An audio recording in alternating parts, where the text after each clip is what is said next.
আসসালামু আলাইকুম, সবাইকে স্বাগত জানাচ্ছি আমেরিকাতে। তো আজকে আমেরিকার ভিসা নিয়ে খুব গুরুত্বপূর্ণ কিছু বিষয় নিয়ে কথা বলবো। যারা আমেরিকায় আসতে চাচ্ছেন বা আমেরিকার ভিসা আবেদন করতে চাচ্ছেন নেক্সট 1 থেকে 2 বছরের মধ্যে, এবং যারা ফ্যামিলি নিয়ে আমেরিকার ভিসা আবেদন করতে চাচ্ছেন তাদের জন্য এই ভিডিওটা খুবই গুরুত্বপূর্ণ, এবং যারা আমেরিকার ভিসা ইন্টারভিউ দিবেন তাদের জন্য খুব গুরুত্বপূর্ণ। মোটামুটি যদি এটা খুব শেষ পর্যন্ত দেখেন, আশা করা যায় আমেরিকাতে ভিসায় আসার ব্যাপারে আপনারা গুরুত্বপূর্ণ কিছু তথ্য পাবেন। এটা মোটামুটি অনেকেই জানেন যে বর্তমানে বিশেষ করে প্রেসিডেন্ট ডোনাল্ড ট্রাম্প ক্ষমতায় আসার পর থেকে সারা বিশ্বের জন্যই এবং আমাদের জন্য আমেরিকার ভিসা পাওয়াটা খুবই খুবই খুবই টাফ হয়ে গেছে। আমি এর আগে একটা ভিডিওতে বলছিলাম যে ডোনাল্ড ট্রাম্প আসার পরে আমাদের জন্য ভিসা রেশিও কতটা কমে গেছে। তার মধ্যে আপনারা যারা আমেরিকার ভিসা আবেদন করতে যাচ্ছেন বা করছেন, অনেকেই জানেন যে আমেরিকার ভিসা পাওয়াটা এখন খুবই টাফ। তারা ঘোষণা দিয়েই অনেকগুলো ক্রাইটেরিয়া সেট করছে, যেমন আপনার সোশ্যাল মিডিয়া পর্যবেক্ষণ সহকারে অনেক কিছুই। আমার জানা মতে যেহেতু আমি আসলে অনেকে আমার ইউটিউব এবং আমার পেজ দেখেন, মানে ফেসবুকের ভিডিওগুলো দেখেন, অনেকের সাথে আমার কথা হয়।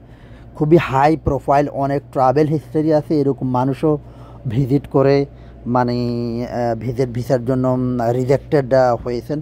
রিসেন্টলি বেশ কিছু ফাইল একদমই আমি কনফার্ম ছিলাম ওনাদের হবেই, কিন্তু তাও হয় নাই। তার মানে এখন ভিসা রেশিওটা খুবই কম। এর বাইরে রিসেন্টলি আমেরিকান অ্যাম্বাসি ঘোষণা দিয়েছে তারা ভিসা ফিটা বাড়াবে। এটা শুধু বাংলাদেশের জন্য না, অনেক দেশের জন্যই। এবং যেটা বলা হচ্ছে এখন পর্যন্ত, মানে যদি ভিসা ফিটা বাড়ায় তাহলে এটাই হবে আমেরিকার মানে সবচেয়ে দামি ভিসা। তো আমি নিজে যখন আবেদন করছি 2022 জানুয়ারিতে, তখন আমার লাগছে 17,000। এরপরে তারা এক দফা মানে ভিসা ফি বাড়িয়েছে, তখন প্রায় 22,000, $22,500, মানে যেটা $185। এবং এখন তারা ঘোষণা দিয়েছে যে প্রায় 135% ভিসা ফি বর্ধিত করবে, এবং এটা অক্টোবরের থেকে, এই সামনে যে অক্টোবর আসতেছে, আজকে 31শে অগাস্ট মানে অক্টোবর থেকে ভিসা ফি তারা 135% বাড়িয়ে 250, মানে অর্থাৎ $250 বাড়াবে। যেটা আগে ছিল $185, $185 সাথে $250 যোগ হবে, তো মোট দাঁড়াবে $435। তো এই $435কে বাংলায় কনভার্ট করলে প্রায় 53,000 থেকে 55,000 হয়। তাহলে দেখেন, একজন মানুষকে এই প্রায় $250,000 খরচ করে আমেরিকার ভিসা আবেদন করাটা অনেকের জন্যই মোর দ্যান টাফ হবে, যারা মধ্যবিত্ত আমার মতো।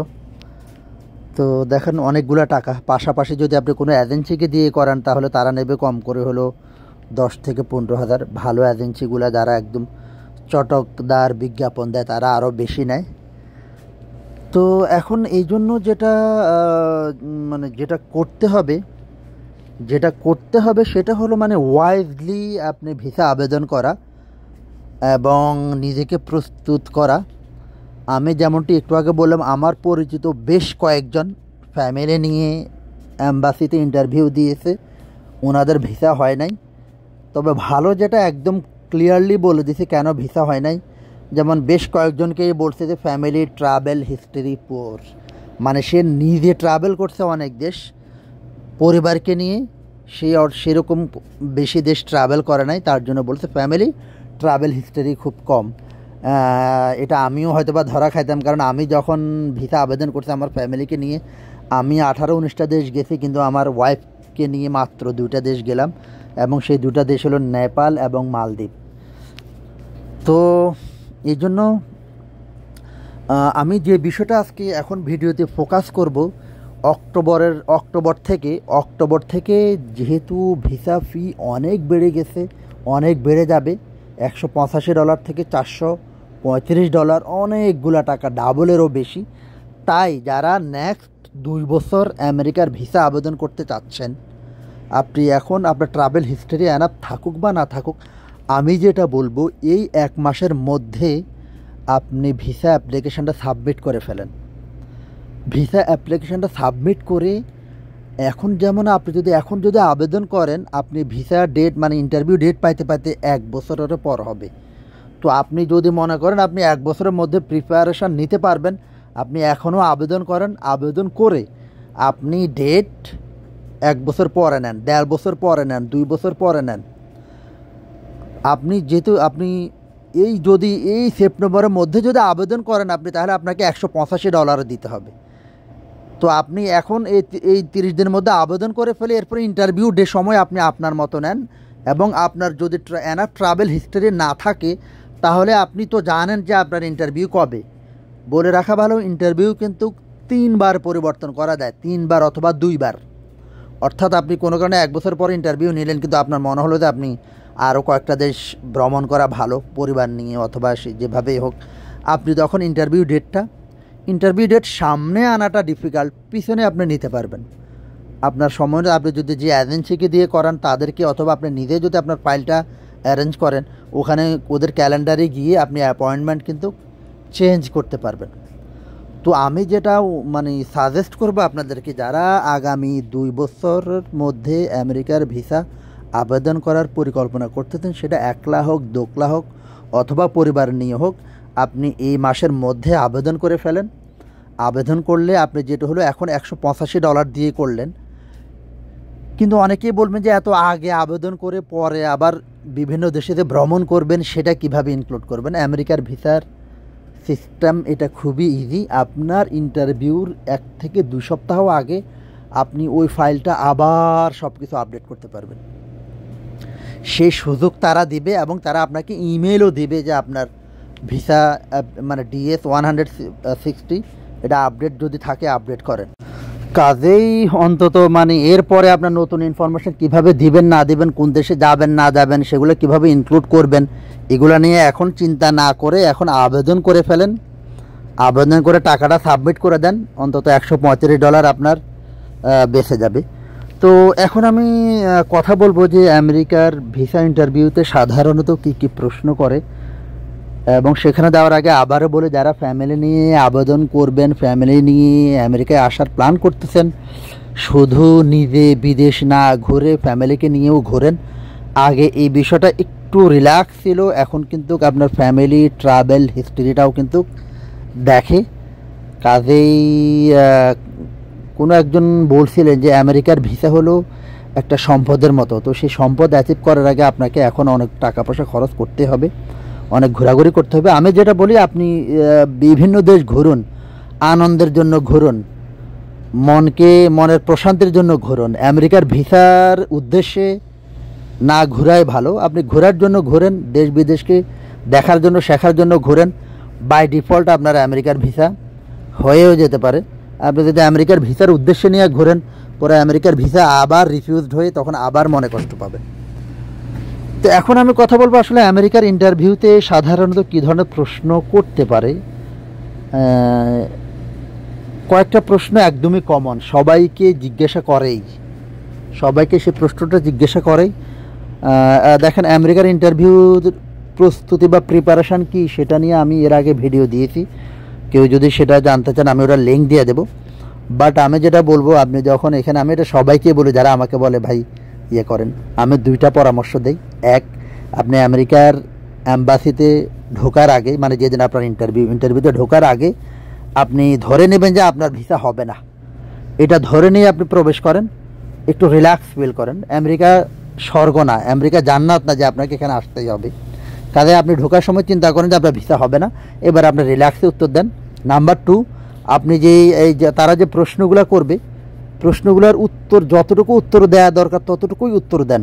মানে ওদেরকে কনভিন্স করার চেষ্টা করবেন না। অর্থাৎ আপনি যে প্রশ্নের উত্তর তারা চায় এক্স্যাক্টলি টু দ্য পয়েন্ট সেটার উত্তর দেন, বাড়তি কোনো উত্তর দেবেন না যেটা তারা মনে করবে যে আপনি তাদেরকে কনভিন্স করতেছেন।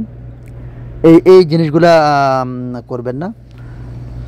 আচ্ছা, তো আসুন এখন ইন্টারভিউতে কি প্রশ্ন করতে পারে সাধারণত।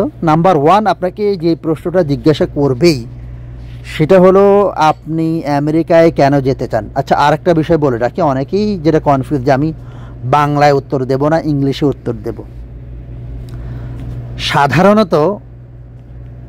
সাধারণত ওখানকার ভিসা অফিসার যারা আছে বেশিরভাগই বাংলা পারে। বাংলা না পারলেও তারা ওখানকার ট্রান্সলেটর বা অনুবাদক বা দোভাষী একজন সাথে থাকে, এবং সাধারণত তারা আপনাকে প্রথম প্রশ্নটা যেহেতু ওরাই করবে, আপনি ওখানে যাওয়ার পর আপনার পাসপোর্ট দিবেন, প্রথম প্রশ্ন ওরাই করবে। আপনি হয়তো হ্যাঁ আসসালামু আলাইকুম বলা বা গুড মর্নিং বলা বা যেটা গ্রিটিংস যেটা সেটা করার পর ওখানে পাসপোর্ট দেওয়ার পর ওরাই প্রথম প্রশ্নটা করবে আপনাকে।